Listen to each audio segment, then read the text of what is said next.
Spacey Sims, and we are back with more Color X Malice. And I can't remember what the hell happened in the last part because I was away for a weekend, and I now slightly behind on recording, and I'm trying to catch up. I've got to like switch back and forth to things, and I'm like, well, shit.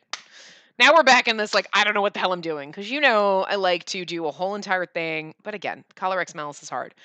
I got to balance, like, trying to clean up a little bit. Because I don't know, my mom's coming. I don't know. Like, and it's like, fuck.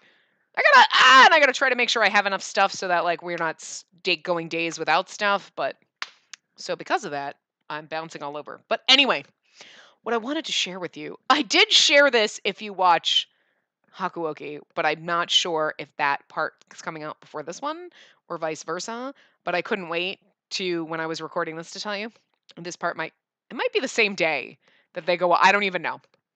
But I was watching Noragami, which is actually a really good anime on Crunchyroll, and there was an episode. One of the episodes I was watching, and I like to read the comments like before like the episode starts. I don't know why. Spoiler things. I don't know. Makes me more excited. Like, oh, what's gonna happen? It's gonna be good. These people are making good comments. I don't know. And someone made a comment and mentioned the voice actor's name for one of the characters, and I was like, I don't think that's spelled right, but I think it's Okazaki, who is also Finnis.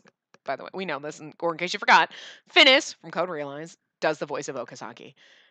And of course, I always just look at games that they're in. I don't look at animes because, like, obviously I know they do anime voices, but I didn't realize. And then I looked at it and I was like, so I'm scrolling through and I was like, wait a minute. Okazaki and Finnis is the voice of Finny in fucking Black Butler. You're fucking welcome. I'm still fucking excited about this still. And in Noragami, one of the other characters I didn't realize until I looked at it, I was like, no, you're fucking shitting me, is goddamn fucking Sebastian from Black Butler. So I love it.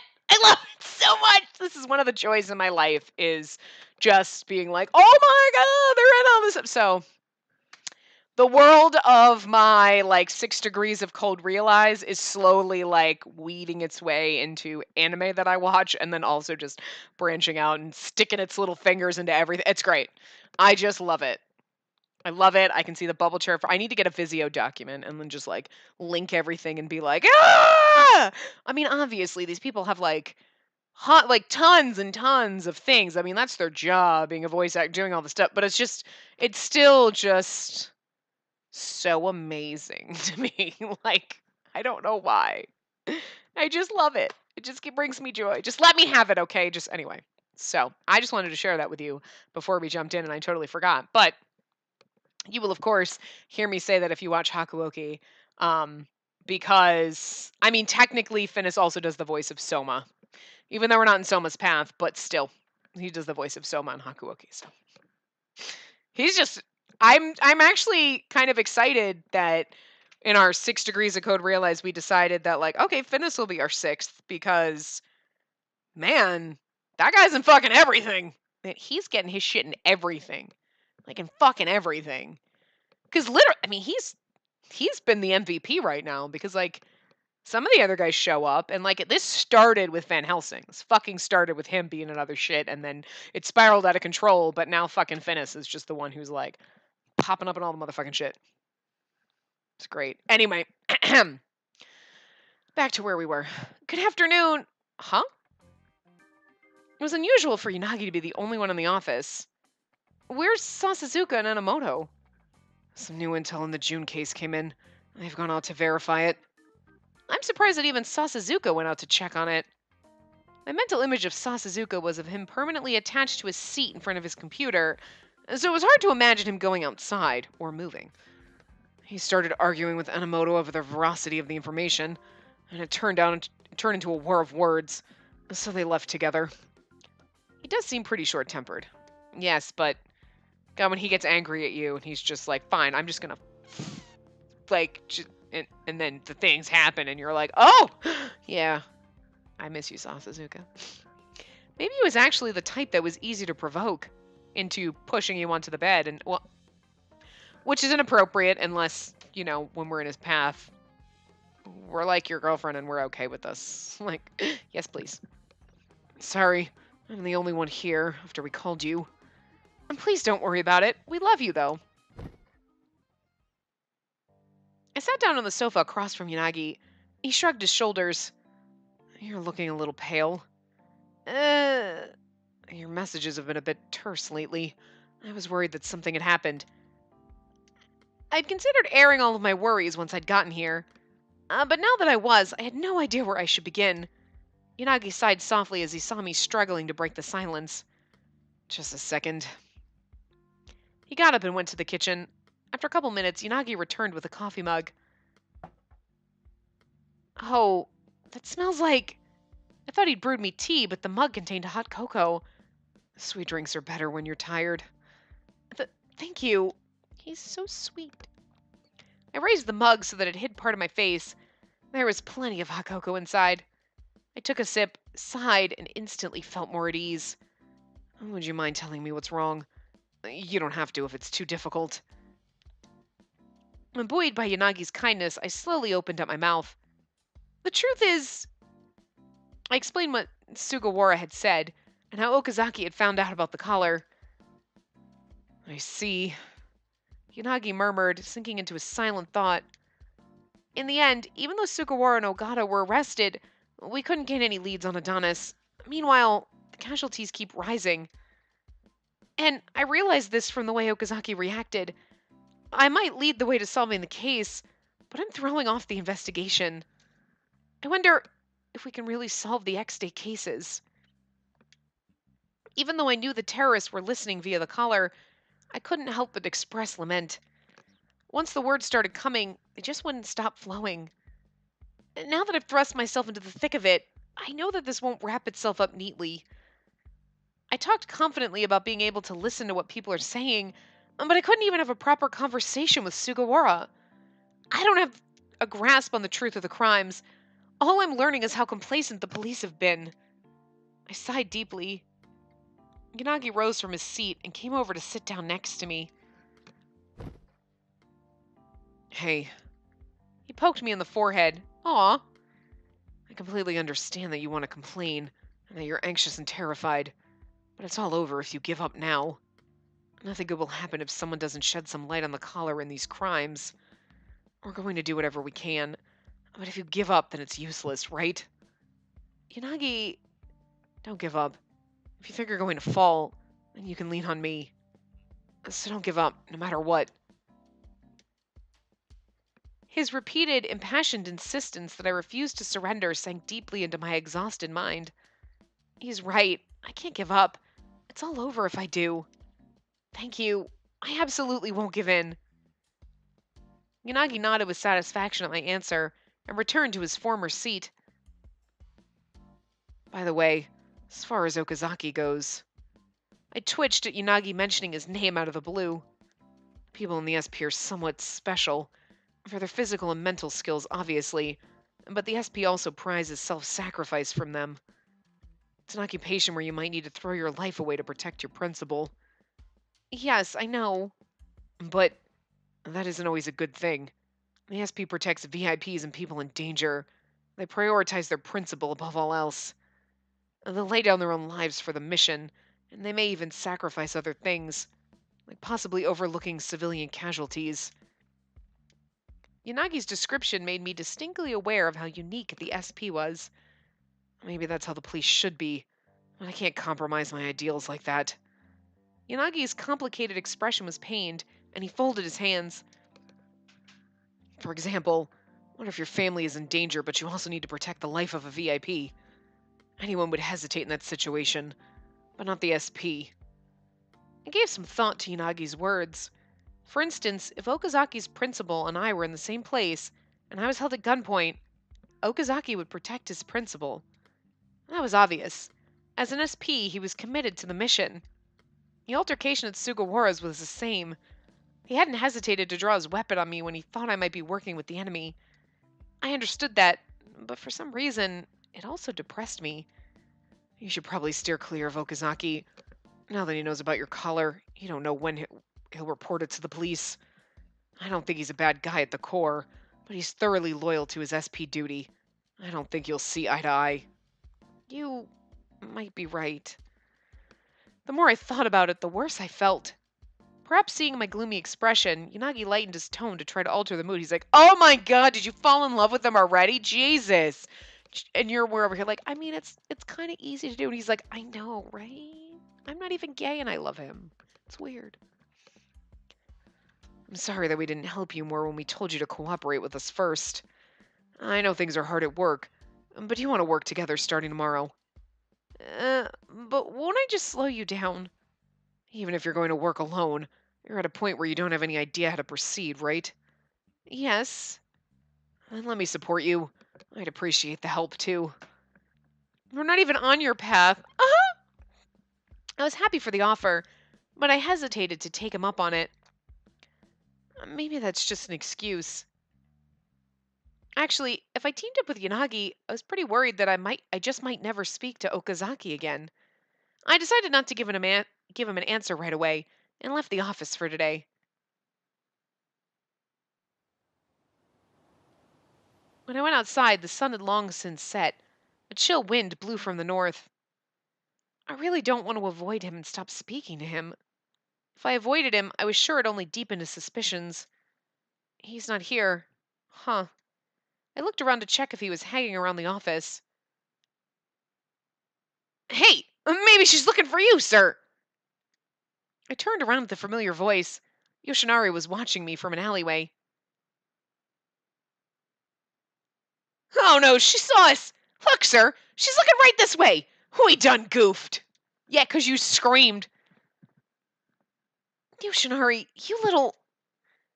Man, I bet you look pretty sketchy if you fled. What if Miss Hoshino thinks you're a creep?" Okazaki walked this way, spurred on by Yoshinari's goading. "Wow! That wind is freezing! I don't want to go out there. Phew! That is cold!" What was he doing? Yoshinari ducked back into the alley. He probably thought that he was doing us a romantic favor by leaving us alone. Why would you instantly jump to romantic favor? I mean, I was thinking romantic favor, but also she's like romantic Are you in love with him? It's been a week. Yeah, Okazaki wasn't smiling. He watched me with a slightly tense expression, but he wasn't showing the caution or hostility toward me that I'd expected. Maybe he wasn't in a good mood, but it was still a relief to me. "I have a favor to ask." I looked up at his quiet voice. "Don't involve yourself with Yanagi's team anymore." "Eh? I'm sure you've known this for a while, but my mission to protect Yanagi's team from danger is only a facade. My real mission is to observe them and report movements to my superiors." I'd suspected that, but it really was true that the police leadership suspected Yanagi's team and deployed Okazaki on false pretenses. They're a group of competent ex-officers. It makes sense to keep tabs on them. Because you're involved with them, I also need to file a report on you. That also seemed like common sense, given his mission. McCollar said they'd kill you if I told anyone. It seems they'd accept my involvement for now, but I know that you could be in danger depending on things proceed. They're listening to us now, aren't they? Yes. Normally I'd have to report this, and the police would find out about your collar. Okazaki really had avoided telling anyone because of the warning he'd received from the collar. And now he was telling me to stay away from Yanagi's group out of concern for my well-being. But I'm stuck with it unless I investigate more. I can't get this collar off alone. I hesitated, unable to answer. Okazaki murmured sadly, "There might come a time where I'm forced to shoot you. Protection and surveillance is my current mission, but I also can't ignore people who are working against the police. If that happens, I won't be able to protect you. I... Hold on. We're gonna do our bad ending. I don't... Ooh. I think I... So here's the thing with this one, right?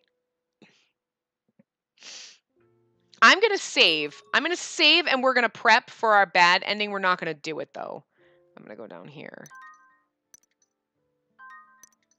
I think, hold on, give me 2 seconds. I think what we should do is get to where the next choice is and then finish that scene, stop, come back, do the bad ending, and then go back.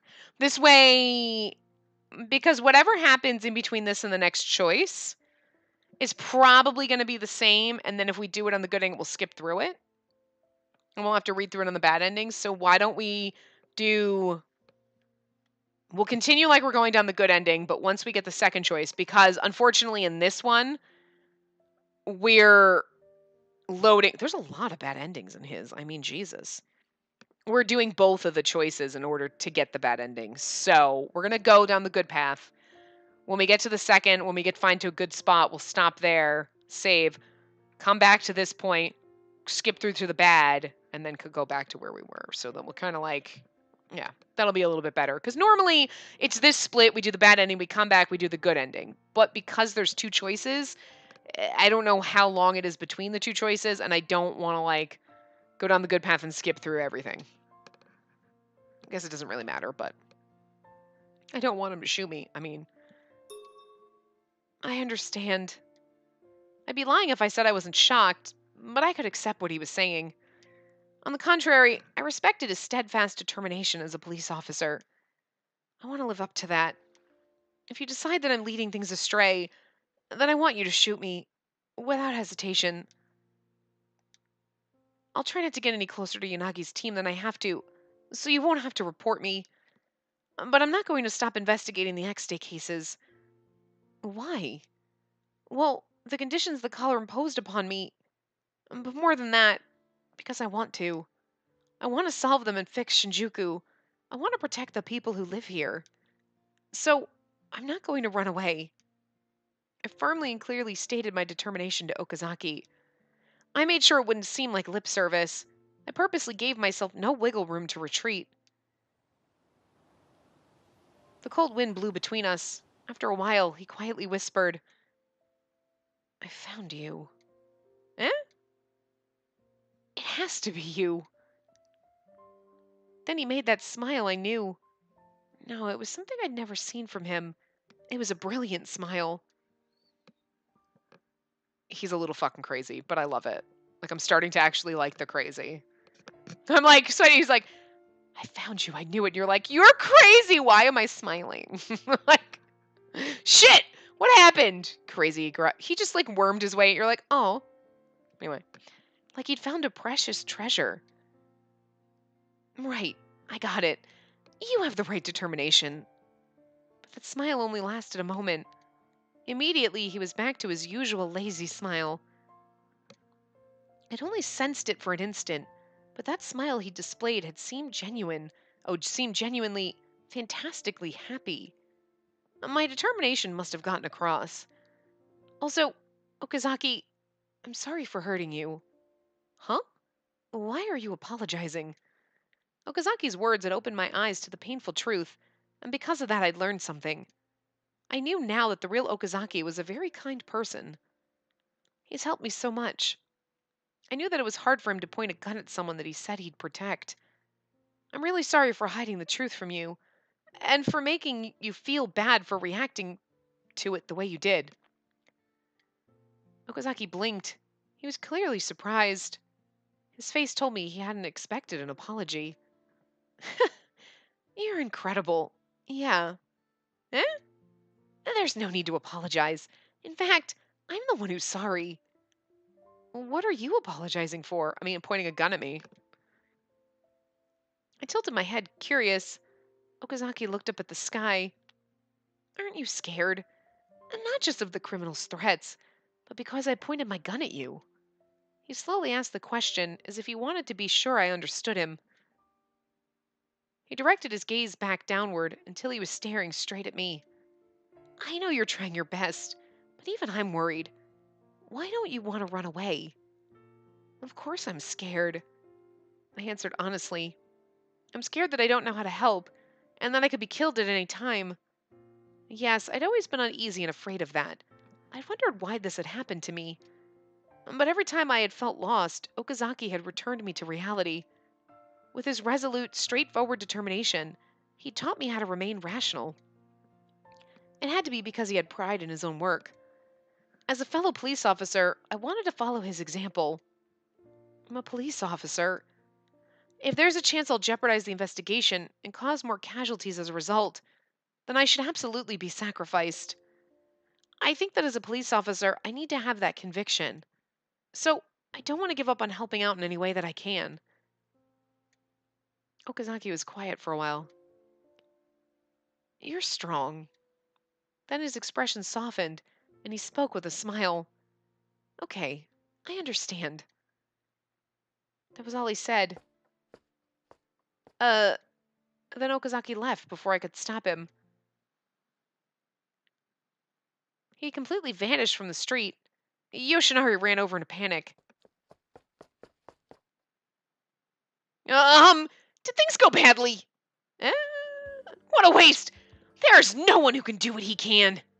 Sure, he's merciless in spite of that friendly face, and he's sharper than he looks, and a lot of trouble in all kinds of ways, but apparently Yoshinari had misunderstood things.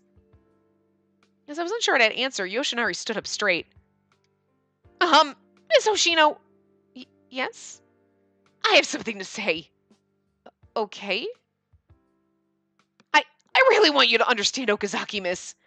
He's probably acting weird because of his relationship with you.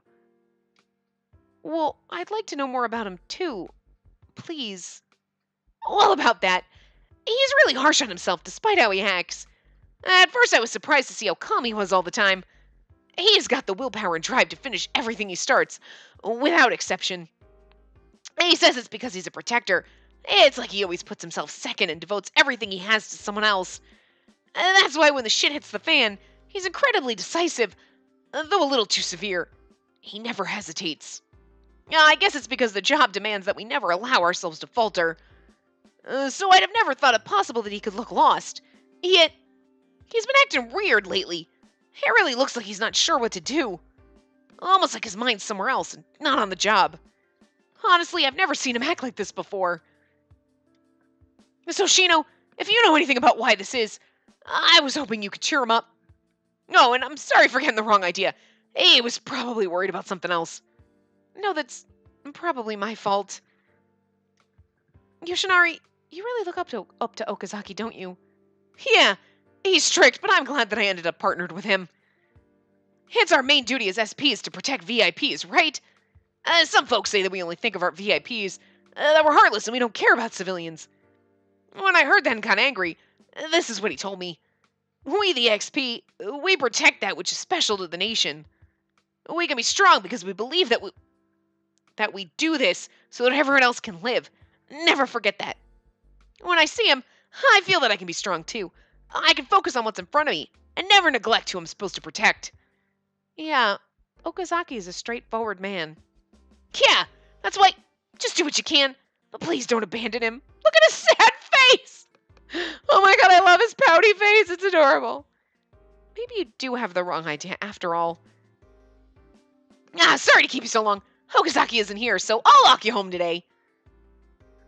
That's true. He just left us. We would have walked home on our own. Rudeness. You're supposed to love us. What the fuck? Anyway. The next day, I was absent-mindedly filing some paperwork at my desk. There's been another copycat crime. The suspect was just arrested. We need someone to man the window. There's a line forming. There's a fire at the park. Looks like a copycat crime of the arson murder. My co-workers all around me were answering phone calls. I knew I had to move, but my mind and body just wouldn't obey me. I was going to do what I could as an officer, like Okazaki had told me. But, all things considered, it really would be best if I joined forces with Yanagi and his team on this. And doing so would invite the risk of Okazaki reporting my collar to his superiors. If that happened, I'd probably be killed. If I died bravely, maybe the collar could be analyzed and they could trace the signal, leading to the capture of the ringleaders. What am I thinking? I shook my head to rid myself of those fantastical thoughts. I can't be like this. I stood up from my seat to make some cold tea and clear my head.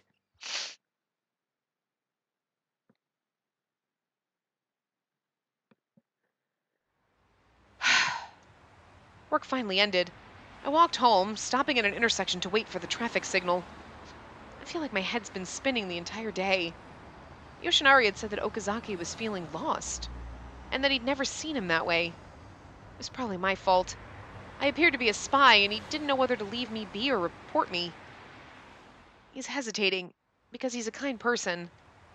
Yanagi had told me before that the SP were known to overlook small sacrifices if it would further their mission. Oh, whoops. Or I meant to click the ahead button. I clicked the skip button at the same time. But reporting on me was part of Okazaki's mission, and he still hadn't done it. I wonder if he's agonizing over it because he doesn't want to sacrifice me. I recalled how Okazaki had always watched over me and worried about me because he's in love with you.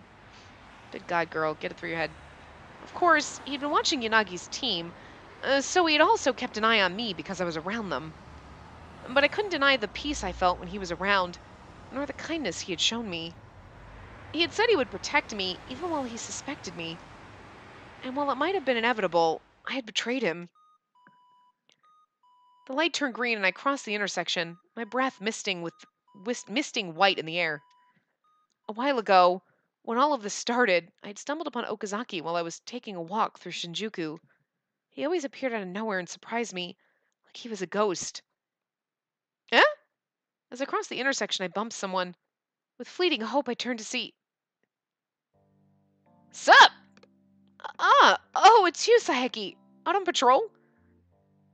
Yeah, hey, why are you giving me such a disappointed look? That's cold. Sorry. I weakly apologized. Saiki studied my face. What's wrong? You're looking pretty down. Yeah, little. Hey, don't be a stranger. You can talk to me about anything. Seems everybody was worried about me lately. I'm pathetic. We're friends, right? We can whine to each other about anything, right?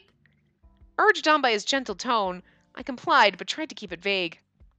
Well, I'm having trouble with a certain relationship. I couldn't tell Saiki the truth. But I did want to at least get somebody's input on the situation. I think that someone I care about hates me now. But if I approached that person, it'd be really problematic for them. So I understand why they're pushing me away.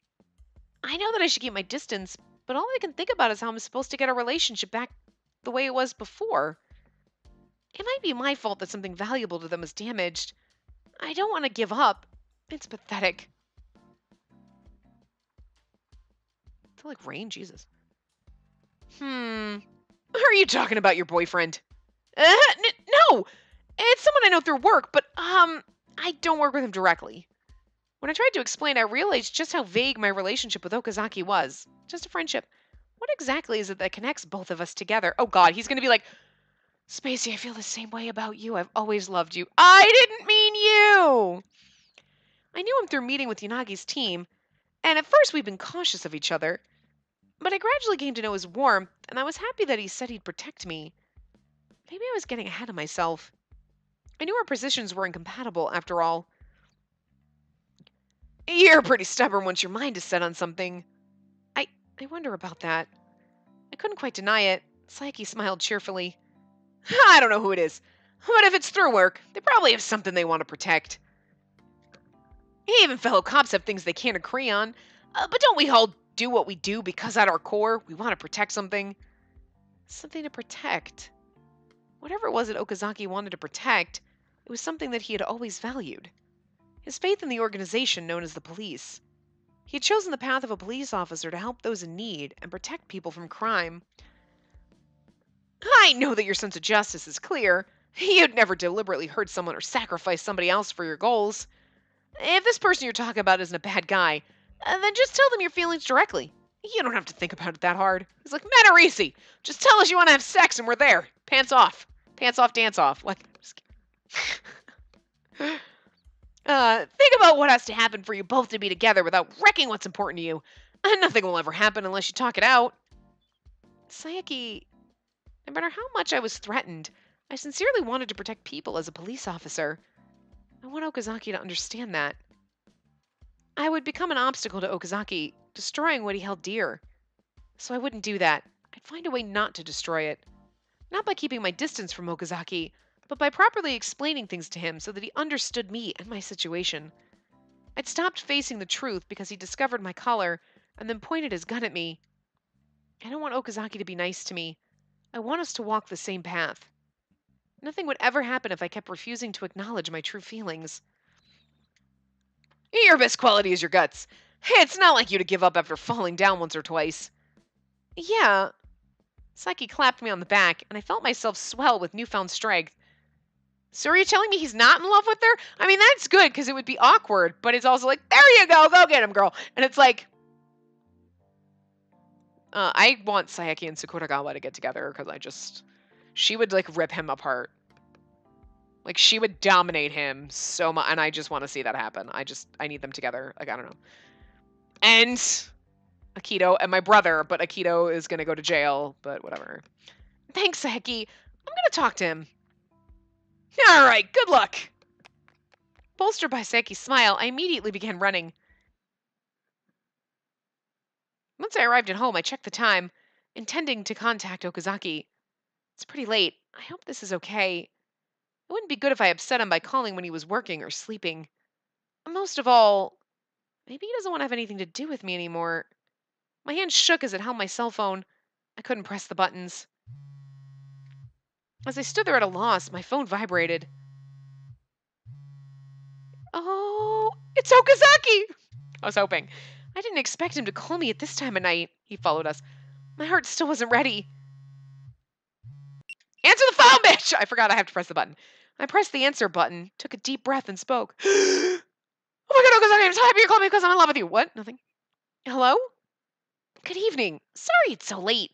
Are you okay right now? Yeah, I am. I was about to call you, too. I see. So we were thinking the same thing. His voice filled me with relief, as usual. But I just couldn't find the right words. Several seconds passed in silence. Okazaki decided to break it.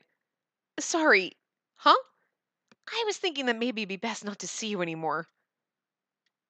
I was shocked that he'd say that so bluntly. But when Okazaki continued, I just quietly listened. I just couldn't help myself. I had to hear your voice. When I imagine you making that sad face, I want you to smile. I might be it might be best for you if we don't meet anymore.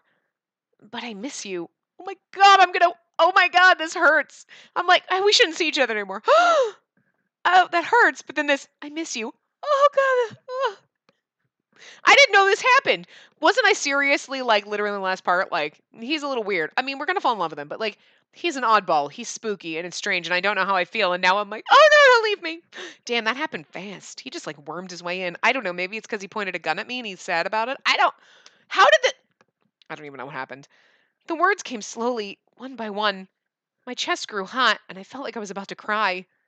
Um, then can't we meet now? I want to see you too, Okazaki. I want to have a proper talk. I stated my feelings slowly so that my voice wouldn't quiver over the phone. Okay, I'll be over soon. Okazaki happily agreed. Oh my god, just get in bed with him. Then he'll never leave. I'm just kidding. That's like a horrible thing to say. Because he'll probably leave and then never talk to you again because he's like, sweet, that's all I wanted. Con artist. Anyway. Although Okazaki had told me that he would text me when he arrived at my home because it was late, I impatiently waited for him outside. Didn't I tell you to wait for me at home? Hi. When I turned around, he was making his usual lazy smile. Hi. Walk with me? Okay. We started walking side by side, but because of my anxiety, I maintained some distance from Okazaki. I didn't know what to talk about, and it seemed that neither of us knew how to break the silence. For a while, I said nothing and just walked while listening to our footsteps echo around us. We stayed silent the entire time, and I realized that we'd arrived at a street of offices. Nobody's here, Okazaki murmured. I looked around. It still wasn't that late at night yet, but foot traffic was practically non-existent. Do you have anxiety about like what's going to go on in the like I know we're going to end up with him because like that's the way it's going to go, but like we're only in chapter 3 and like I'm just like, "Oh my god, my heart is anyway." I think they're all scared. Anyone would be under these circumstances, but it's like, Okazaki, don't leave me. He said it like it didn't concern him. I nodded. It's because his horrible events have been continuing all week. Everyone that had been killed in the X-Day crime so far had committed some wrong in their past. They were likely people who had once hurt the assailants in some way. What did the terrorists want? Were they planning a coup d'etat because they'd lost faith in the national government? At this rate, there are concerns that people might go insane from the stress of being cooped up. There might be a lot of suspects that we can't locate in Shinjuku because of that. Because people can't trust the police anymore. And now they've given up on even asking the police for help.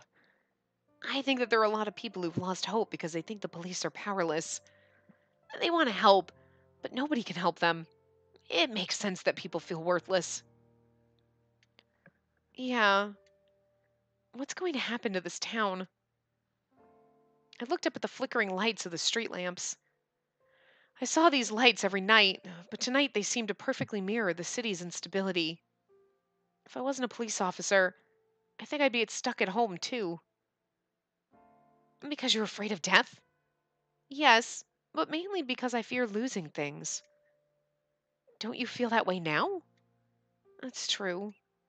Everyone's afraid of dying, even police officers.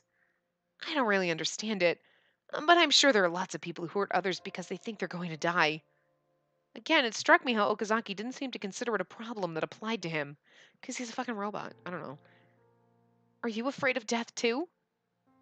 He's like, no, I'm already dead. Oh god. He didn't answer my question.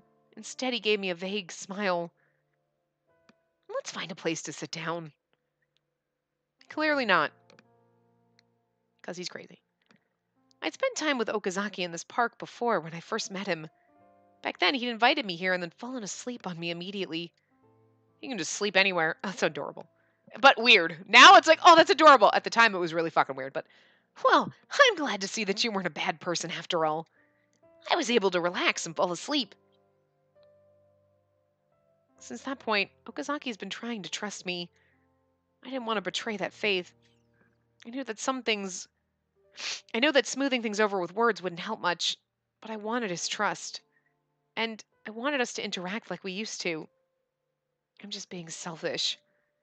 It wasn't anything related to the collar. I just didn't want him to drift away from me.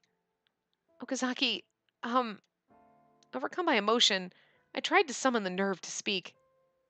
I don't suspect you. When I did, I was answered by a gentle voice. Huh? I think it's all true. That you're trying your best and not running away, even after Adonis threatened you. It must be painful for you to act in a way that feels like you're betraying the police.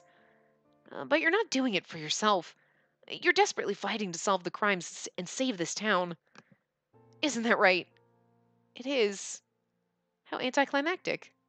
If I said that, would he believe it? Would it hurt him? That was all I could think. You believe me? Yeah, I do.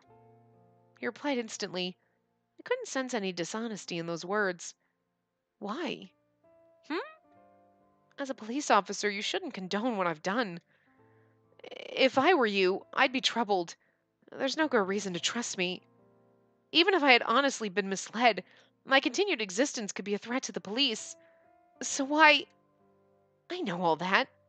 Huh? You're a girl who can't lie. That's why I don't think you've been acting. Even if it was all a lie, it just means that my instincts have gotten dull. But I'm pretty confident in those instincts. And they say that you're not a bad person. Even if you can't tell the police about it, you could be a critical clue to solving these crimes. That's how important your situation is. And you're important to the enemy, too. There has to be a reason that they picked you. Put another way, your survival is pretty important to the nation. To the country. That much. Doesn't it make you even more? You're like, "Oh, I'm so curious about this now." And so, you see, I'm going to protect you. Huh? I made a dumb noise. Yeah.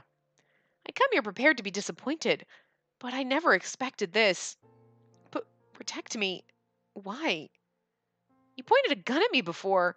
Doesn't that mean I'm considered an enemy of the police? I just know that you're worth protecting now. Oh my god, he loves you so hard. That was making this was making less and less sense.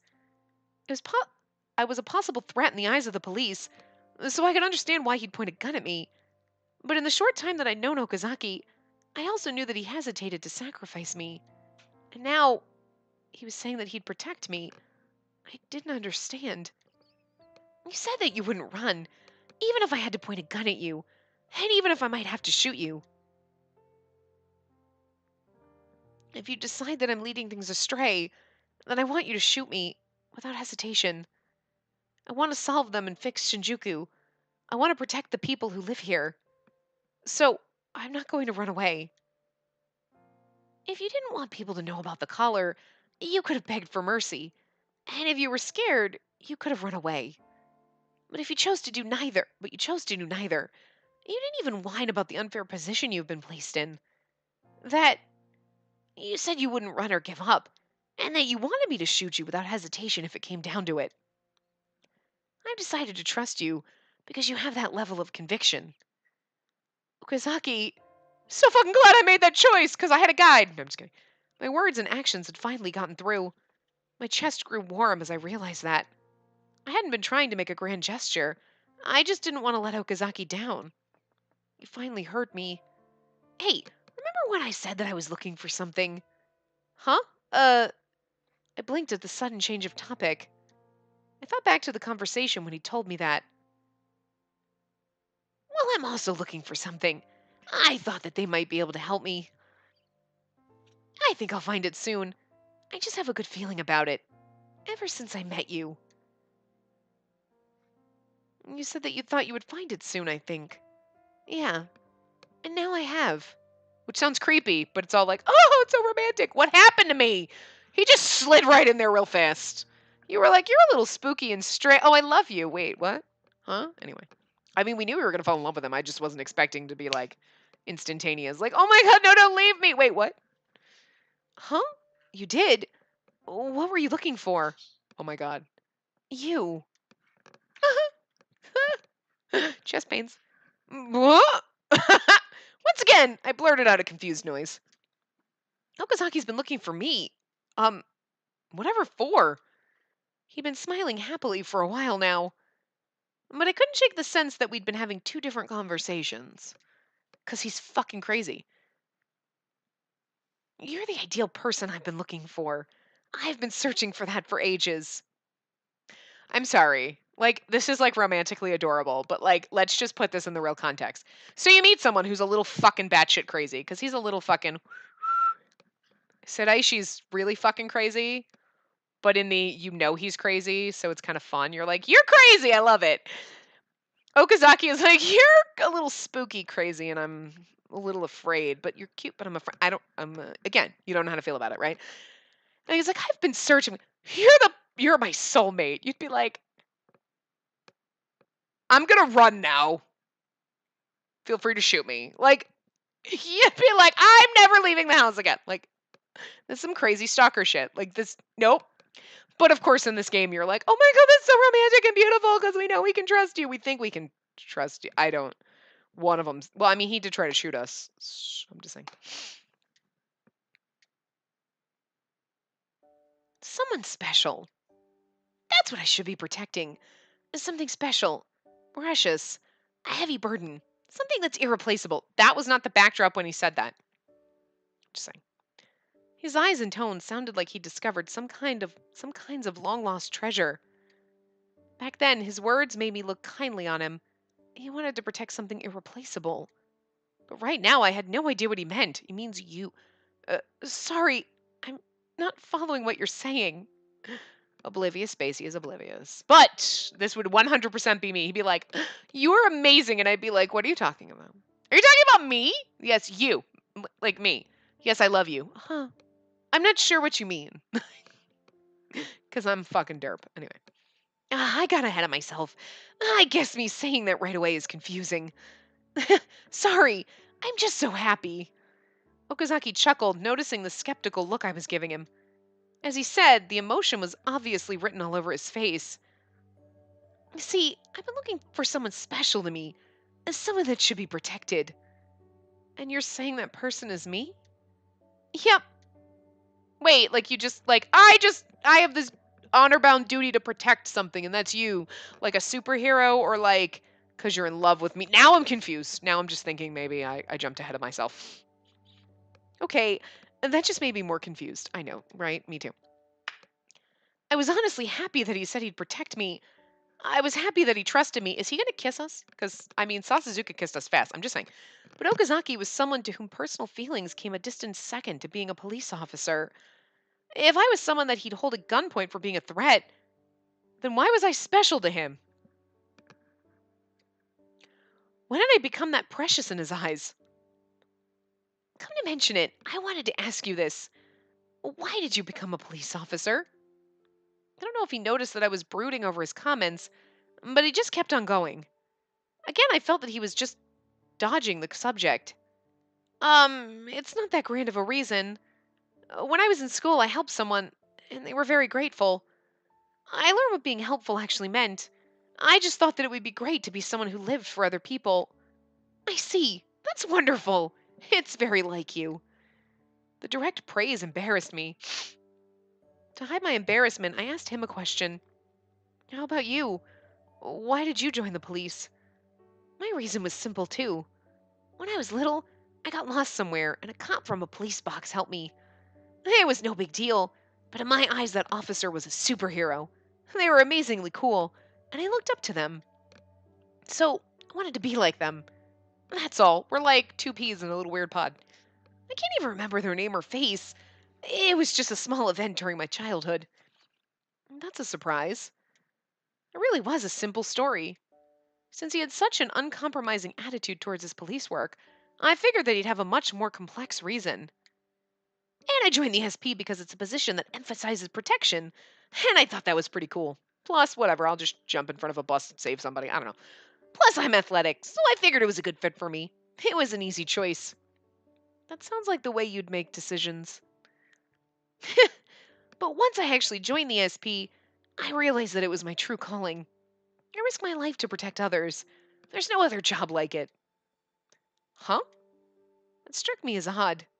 The SP risked their lives to defend their charges, but the way Okazaki put it was like, no matter what happens, no matter what the cost, my job is to protect someone special. I have my own role too. My own life gains meaning because I can protect someone else. That's how I choose to view it. Oh my god, you're crazy. In the weird kind of like the spooky way. But we love you, I guess. He'd started from a whim, but it felt like our reasons for joining the police were similar. I wanted to help people. It made me happy to assist them. But the way he says it is almost as if he specifically wanted to lay down his life. Without protecting someone, his life had no value. That was one way to interpret what he was saying, which is crazy. This time, I'm going to make sure that I do my job correctly. I'll protect someone who's irreplaceable to this country, to everyone. And you're like, oh, see, I thought you were going to protect me because you loved me. And I was special to you. All right. Well, misread that situation, which is maybe underlying. But now it's like, you're like, you were saying one thing and I was hearing one. Then now it's the I don't know. Even if it cost me my life. His kind-hearted words made a deep impression on me. I think I knew what had been bothering me about his earlier answer. He didn't want to protect me out of a personal desire to do so. Yeah. He decided that I was someone worth protecting. Was that why he wanted to protect me? Why do I feel so glum? Because you were hoping he loved you like you love him. I knew I was asking for too much. Whatever his reasons, I should have been happy that he was offering to protect me. But I felt like I didn't actually exist in the depths of his heart. I must be lonely. Anyway, that means I'm going to be protecting you 24/7, so you can relax. Oh, are you sure? I've already decided. But that means you'd neglect your mission, and you would get pulled into my problems. I'm not changing my mind. No matter what you say, I love you. Okay, I'm changing my mind. I'm just saying. He obviously wouldn't take no for an answer. Right when he makes up his mind, it's right. When he makes up his mind, it's over. It's my job, so I can't let other people do it. Let me protect you, okay? My complicated feelings didn't disappear, but I couldn't just turn him down. It was true that I was happy that he'd said he'd protect me. I understand. I eventually nodded in resignation. Yay! Then why don't I make you a promise? Smiling gently, he offered me his pinky. Oh, Realizing his intent, I also gave him my pinky, flushing slightly. CG? Oh, look at his precious face. It's so pretty. Hey, squeeze my pinky. Oh, like this? Do you not know what a pinky promise is, girlfriend? Timidly, I flex my pinky a bit. Can't you do it a little harder? Like that? Ow! Eh? Just kidding. This is perfect. Jeez, don't scare me like that. Okazaki smiled cheerfully. You're so happy about protecting me, and I didn't truly understand the full meaning behind what he'd said to me, but his bright smile alone filled the very depths of my heart with much needed warmth. I thought I was never going to find the person that I was seeking. I felt like giving up. He spoke much more gently now, still giving me the same smile. The police are important to me. They gave me a place to protect. I won't allow anyone to oppose them. But my mission is more important to me than the organization. Is your mission to protect the person you were talking about earlier? Yeah. So now, you're more important to me than anything else. That statement was easy to be misinterpreted. Misinterpreted. Misinterpreted. I started saying I'm like misinterpreted. Misinterpreted. I know how to read. No, I don't. We know I don't. Anyway, that statement was easy to be misinterpreted. Yeah. Uh-huh. Yeah, we misinterpreted everything he was saying. I think deep down he loves us, but, at the same time we're like, oh my God, you're confessing or no, you're not. Okay. Damn it. Even though I knew he was just stating things in his own particular way, also peculiar, my cheeks grew flushed. No matter what happens, I'll protect you. So don't you run away from me, no matter what. And don't give up on your dreams, no matter what it costs you. Stand proud. I choose to protect you because you're you. So can you promise me that? He was checking my resolve. Someone worth protecting. Whatever our history, he'd recognize my resolve. He'd chosen me because I was important to both the police and Adonis, and because I didn't run away. I was precious enough he'd cast aside all else. I promise. I nodded firmly, accepting his feelings. My goal as a cop is to protect Shinjuku. I can't give up on anything. Not the cases, nor the collar. I absolutely won't run away. Okay. No matter how reckless or scared I was, as long as I didn't avert my eyes from the truth, he would protect me. There was nothing more reassuring than that. I'm so glad. It was an easy promise for me to make. After all, he wasn't doing this unconditionally. It aligned with his wishes, too. It's far better than him doing it for no reason. Um, Also, stay close to me, no matter what, okay? Eh? He tightly squeezed my pinky finger and then started shaking our hands up and down. Don't run away from me. Don't hide from me. Also, don't cling to strangers.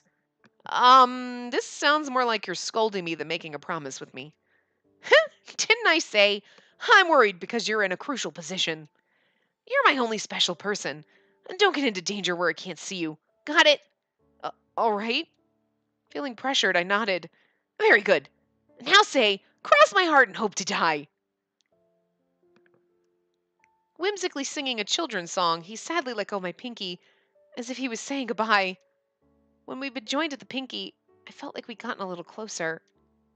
I had been afraid to let the cold wind separate us again. Anyway, you shouldn't keep digging into the cases for now, like the caller said. Oh, you should keep digging. I was like, what? Like the caller said. Okay, I think it'll help a lot more than doing nothing anyway. I want to work with Yanagi's team too, but it's best not to stand out too much for now. I recalled that Morioka and Commissioner Minagishi knew about my interactions with Yanagi. They tried to figure out what I knew about X-Day. Okazaki must have reported my association with Yanagi's group to them. That aside, it was a fact that Yanagi and his friends were under police surveillance.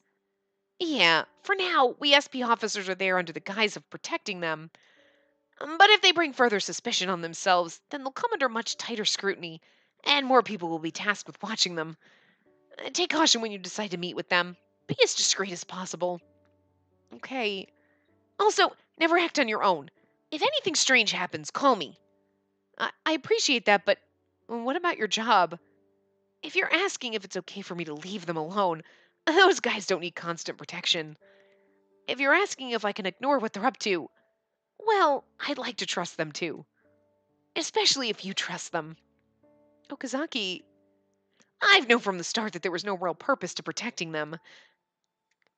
I didn't quite catch what he muttered, so I waited for him to continue.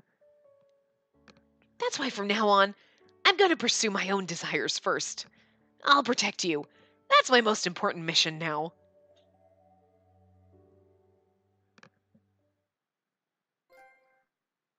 Promise we earned a trophy. Somehow it feels like a weight's been lifted. I left Okazaki and started to go back inside. Huh? I recognized the person standing absent-mindedly in front of my apartment. Akito? Oh, Akito! You bombed people, Akito! Why did you do it? You actually killed people, Akito! No! God, Akito. Oh, sorry for surprising you. Want to come inside? You're here to see Kazuki, right? Don't be shy. Come in. Or were you waiting for him to meet you? No, I was on the way out. Oh, okay. It's pretty late, so why don't I walk you back? I'm fine. Ichika... Please don't tell Kazuki that you bumped into me here. Huh? Please. I wanted to ask him why, but Akito was staring at me intently. Did they have a fight? Okay, I won't tell Kazuki. Thank you. Also, I don't think I'll be able to see Kazuki for a while. Because of some issues at home. Oh no, Akito! Oh, really? Yes, so if he notices, please just tell him not to worry. Okay. I should be under suspicion. You don't know anything, do you? What did you say? No, nothing. Oh, and Ichika? Please look after Kazuki. What? Or you'll definitely regret it. Goodbye then. He left without giving me any chance to stop him. I think it's better to not have done this one first, even though, like, the guide thought to do this first. Because you'd be like, what the fuck is with this Okita kid? But now we already have this wonderful relationship with him from Enomoto's route. We're like, oh, Akito, we love you so much. And now when he's like making this weird warning, you're not like, who's this random fucking person? Like, who is this guy? Like, it's better. Anyway.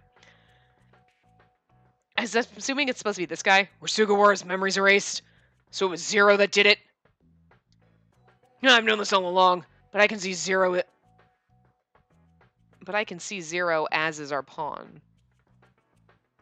All I can see Zero as is our pawn. That is incorrect. Zero sympathizes with your sorrow. Sympathy? Ha! So our gracious elder wants to grant his pitiful disciples salvation? He can hear you, you know. I'm letting him listen. Zero acknowledges you as special, even among the enforcers. That's why you're allowed free passage, but I'd caution against any unnecessary thoughts. Ha! Are those your words? What do you mean? I've gotten my revenge. Whatever happens next is none of my business. I'm not interested in this crappy world anymore. Zero, if you want to use me as a pawn, go ahead. Interesting. Who's this dude? Wait a minute. Wait a minute. Wait a minute. Wait a minute. Let's go find this dude on our little guide. Do they show him? They gotta show him. Yeah. Oh! Oh my god! Guys!